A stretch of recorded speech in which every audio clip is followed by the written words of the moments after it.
How's it going, everybody? Paul Brecht of Hawaii Sports Radio Network with you, and a special one today as we're joined by head coach of the University of Hawai'i Rainbow Wahine basketball program, Laura Beeman, a three-time Big West Coach of the Year winner, 2 of the last 3 years, 200 career wins, and a laundry list of accomplishments.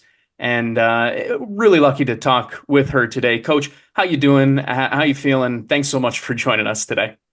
Thank you for that amazing introduction. Love being with you guys. You give us such great support. So I really appreciate any time like we can promote these wonderful kids. We love you guys over here at Hawaii Sports Radio Network. Really happy to see the big things that you continue to do, and we'll get into some of those big things today. But first, I want to ask you how your off season has been. How you, not Coach Beeman, but how Laura Beeman, the human being, has been ever since the season has ended. You know, obviously you had the Japan trip. There's been recruiting. Have you gotten a chance to kind of breathe and live for yourself at all?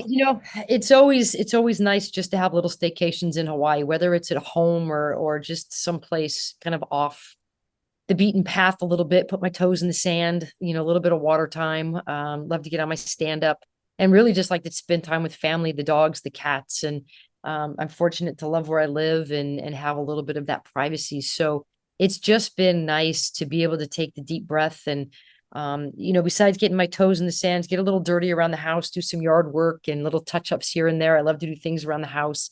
And then bigger plans for later in the summer is we're going to go out to Yellowstone and spend some time out there, kind of the end of July, beginning of August, meeting some really good friends who have an RV, believe it or not, and they're picking us up in Vegas. And we're going to jump in the RV and head on out to Yellowstone and just enjoy some friends that I think we've known now for about 25 years. So really, really excited to just get grounded before it gets crazy.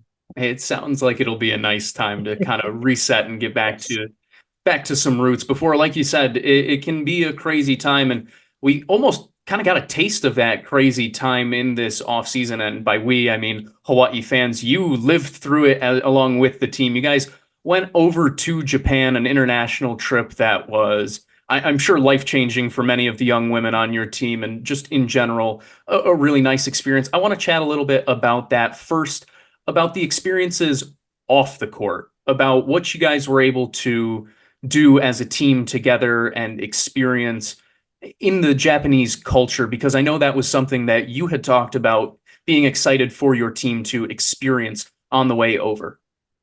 And you nailed it. The Japanese culture is amazing. And that is something that, I have never been to Japan. It was my first time. And I'd heard so many amazing stories that I was just looking forward to just the acceptance and how wonderful the people in Japan are, just so willing to share their culture, their food, the beautiful places they live, and so very, very common.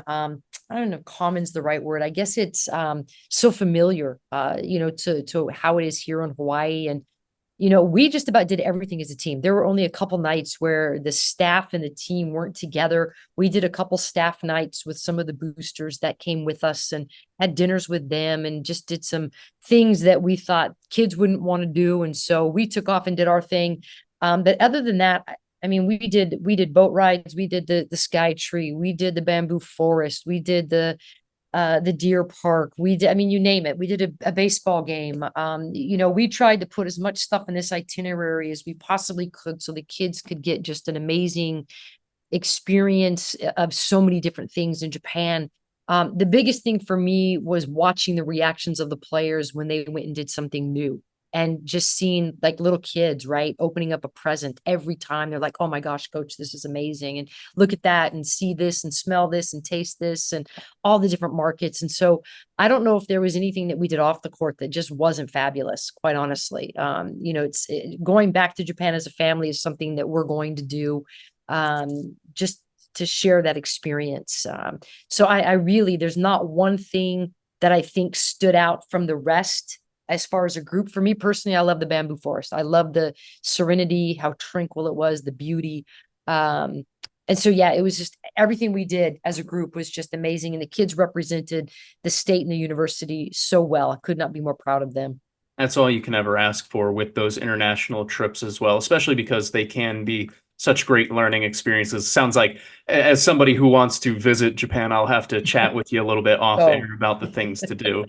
Um, you guys didn't just do things off the court. You did also play a couple of scrimmages, and I'm curious about what you can share from that. Obviously, Jovi Lefotu back on the court after suffering an injury and then being held out towards the end of last year, just as to not, burn any eligibility. Now comes back full 100% bore. At least it seems that way.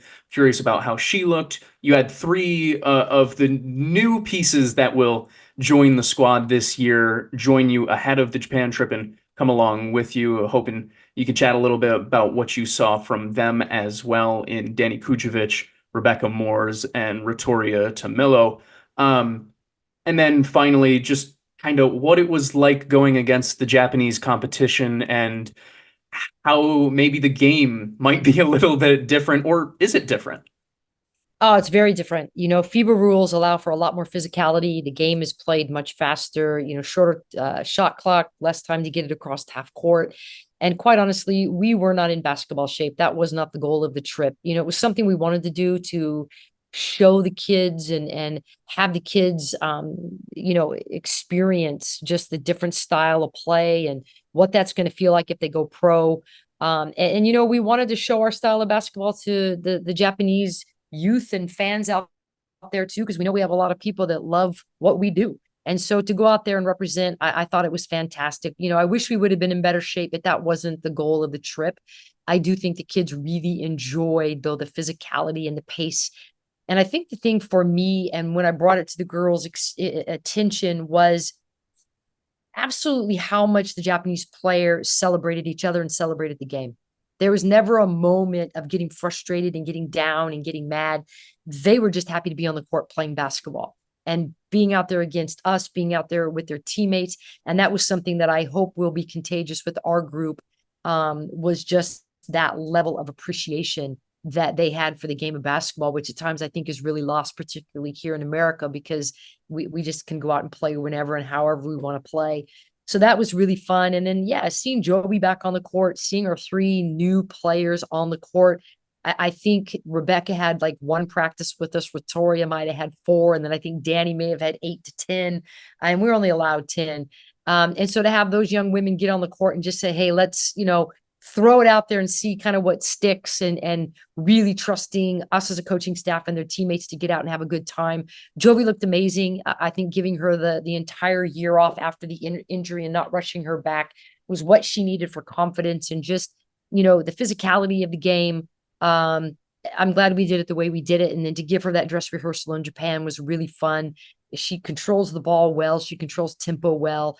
She hasn't lost a step. And so it's going to be really great to have her back on the floor with a little bit of this underneath her belt before we get into season. I think it will aid in her confidence.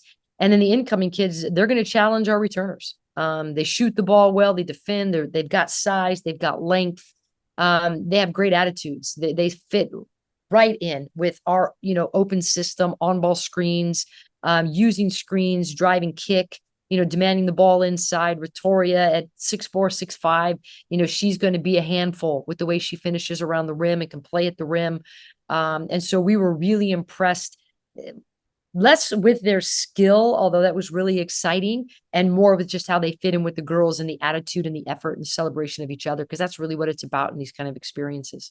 I know that a lot of fans are really excited about some of the newcomers, along with all of the returners who are beloved by these Hawaii fans. I will say, for anyone curious about Coach talking about Ratoria being 6'4", 6'5", that is a legitimate 6'4", 6'5". The one practice that I was able to keep an eye on, she did look taller than Brooklyn Brewers, who I thought last year looked exceptionally tall, along with Imani Perez. So just more length added to your program. Yeah, you talk about 3 of the additions. There are 5 additions that you guys have had this off season.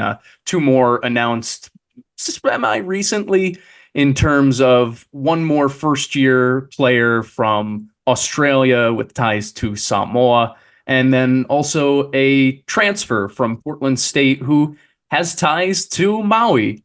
I was hoping you could also perhaps give us a little bit more of an insight into those two additions in Kirame Filemu and Mia Uhila.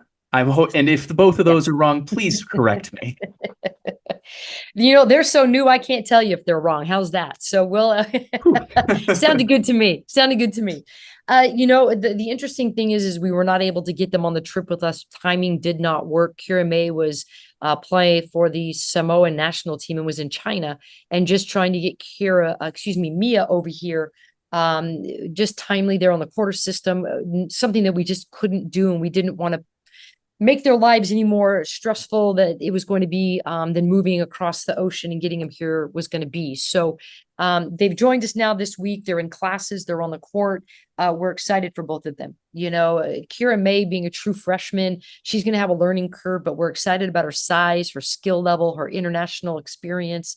And she's just a flat out great kid, comes from a great family. Again, just another great addition for an already amazing group of young women.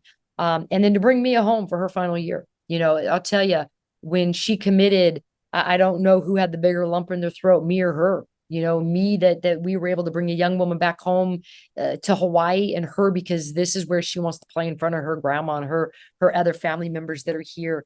And so it was a great visit. Obviously, she's going to be a handful on the court. She's just another person that can have the ball in her hands as a combo guard. Kira May, we can put her as a 2 or 3, can shoot the ball. She's got good size to post up. So, we've just added additional depth to our roster. We lose 8 this year with our 4 local kids, and then, 3 kids that stuck through COVID with us, and then Jackie David, who has stuck with us through some injuries. And so we need to bring in some really great kids that need experience this year, can compete with what we have coming back. So next year when we lose all these, or this year when we lose all these kids, we don't miss a beat next year. And these kids have some experience so that we can just keep this program where it's at, which is on top of the Big West. Yeah, a talented group you guys have been able to bring in this off season, and it just kind of continues what you guys have done. It's smart looking forward, as well as you mentioned, losing a good portion of this roster following this upcoming season due to graduation. For anyone curious about Mia as well, I mentioned before she's a transfer from Portland State, had 31 starts last season, so very experienced, played about 30 minutes per night, comes on in. Remember saying on Wake Up in the Den that she almost, in a sense, gives you another experienced guard after losing an Ashley Toms from your rotation this past year, somebody who can step in and give you that toughness as well. So a nice addition. A couple more things. We're chatting with head coach of the University of Hawai'i Rainbow Wahine basketball program, Laura Beeman. A couple of more things before I let you get on out of here. You guys are doing something that is incredibly unique. In fact, to our knowledge, has not been done throughout college athletics to this point, in having a uniform design competition that is currently ongoing. Submissions, I believe, due July 17th. And it's cool. Allows for fans to design their own uniform to have worn by the Rainbow Wahine. And we had a chat with Eric Matthews a little bit more about the idea as well. I'm curious about when you first heard about the idea, kind of what went through your mind hearing that you could potentially have somebody design a uniform, a custom uniform, an alternate uniform for your team. Well, it was actually, I think it was kind of a Zoom or a conference call, and I was on it, and we were all kind of mulling the idea around together, how cool it would be to have someone design a jersey for us. And so when the final touches were put on it, it was like, hey, this is what we're going to do. And I think it's UniWatch who that we're kind of, working with. I wasn't surprised. I was just glad that the execution of the idea, was seen through, because I do think it's very, very unique. And to think about us wearing a uniform that somebody designs is just really a humbling and very cool emotion, if you will, to sit back and go, wow, someone's put a lot of time and effort into designing something that we're going to wear. Secretly, I hope it's someone from Hawaii. That would be amazing. If not, I know that when the uniform is chosen, it's going to be a uniform that represents Hawaii, how our team represents and how our team is perceived. It's not going to be something that doesn't have anything to do with Hawaii and all the things that are important to the culture, important to our team, important to me. I feel like this is a team that really plays for the community. That's our why. Many reasons, many years, many seasons. It's our why. Is why we want to win a championship. Is we want to bring it back for the community. And so to wear something that maybe a member of this community has designed, or can completely encapsulate how we are perceived and how we feel. I'm really excited to see these uniforms unveiled in January. It'll be a blast. It continues to be a blast. And as I said before, it's an incredibly cool initiative. There's a $1,500 cash prize. There's round trip airfare so that whoever does end up winning, should it not be someone from Hawaii, can come out here, enjoy the game, and see it in real life as well. I think that'll be something that's cool as well. Just in general, a very, very exciting initiative that you guys have put on this off season, and something that is still ongoing. So if you are a creative, please send in your creations, your ideas, and who knows, perhaps you win. Also, for the residents of Oahu here, a round trip neighbor island voucher will be given should you win instead of flying you in for the game. Just figured I should get that in there as well. And that'll be for the January 25th game, I believe, which I think is Beeman's bigger bash this year, which Yeah. I'm already excited about. And that pushes us into what I want to be our final conversation for the day. And that is, the expectations and excitement for the year ahead. You brought it up before, a big group of graduating seniors, a group who you have worked with, been through the fires with for many, many years, up through all the way to about 5 years with a few of them, some of them 3 years, 4 years, either way, a lifetime of memories together.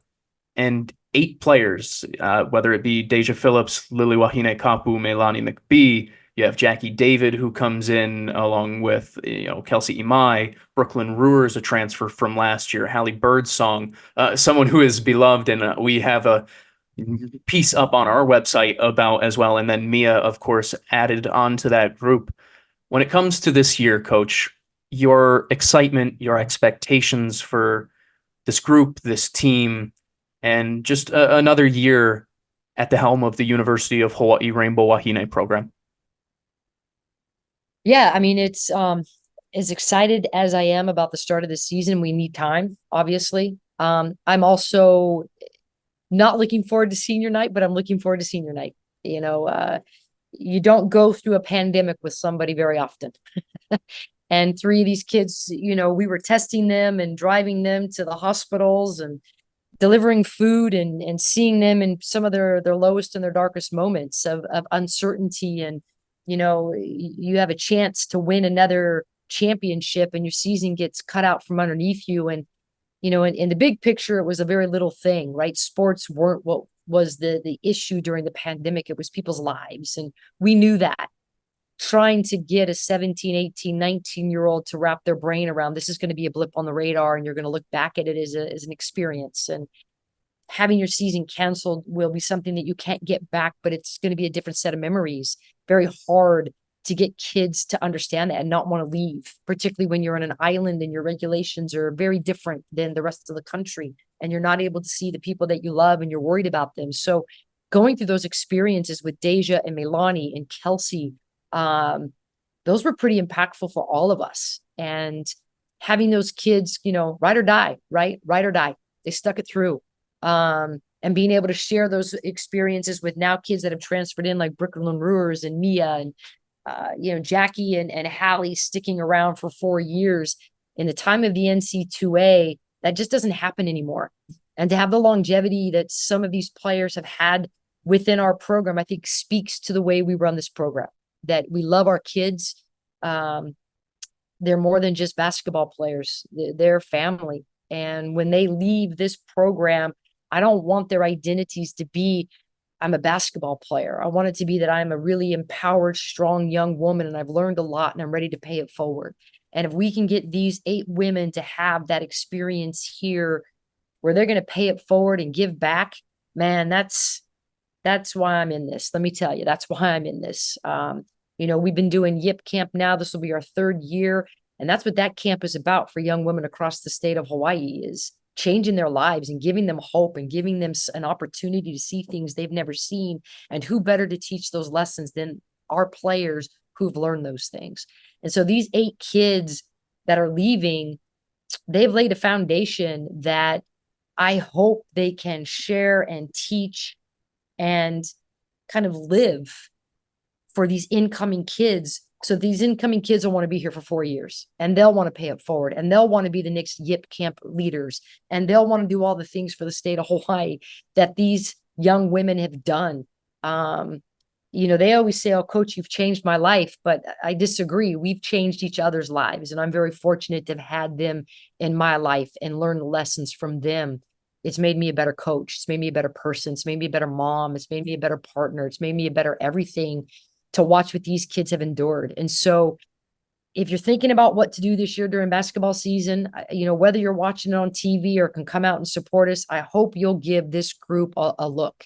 They're special, and they're special because of how much they love Hawaii, and they know how much Hawaii loves them. And that's not that's not how relationships are reciprocated all the time, but this has been a give, take, take. And, I can only say I love that a lot. So very, very special group.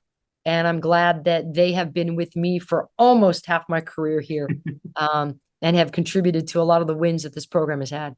You said it, a really special group. And that, I know you would never admit it, but that does include you, Coach. We love you, and we love all of your guys' efforts for the state of Hawaii. I want to thank you so much for your time today and going over what has been a busy off season, albeit, packed in just a few months. I'll go over just one more time that there's uniform competition going on currently for the Rainbow Wahine. Really, really cool opportunity to design a uniform worn by Hawaii in a regular season competition. Please get your submissions in by July 17th and try and win. Keep an eye out and see. Maybe you'll be the next designer of the Rainbow Wahine alternate uniforms. Coach, thank you again so much for your time today. Can't wait to get back in the swing and chat with you a little bit more often. But in the meantime, make sure you enjoy this time off, please. Absolutely. And I appreciate your time today. Thanks for promoting these kids and what we're trying to do. And we just appreciate the fans very, very much and look forward to having you guys out this year to watch us. Thank you. We can't wait to watch you guys. Thank you so much again, Coach. Chat with you soon.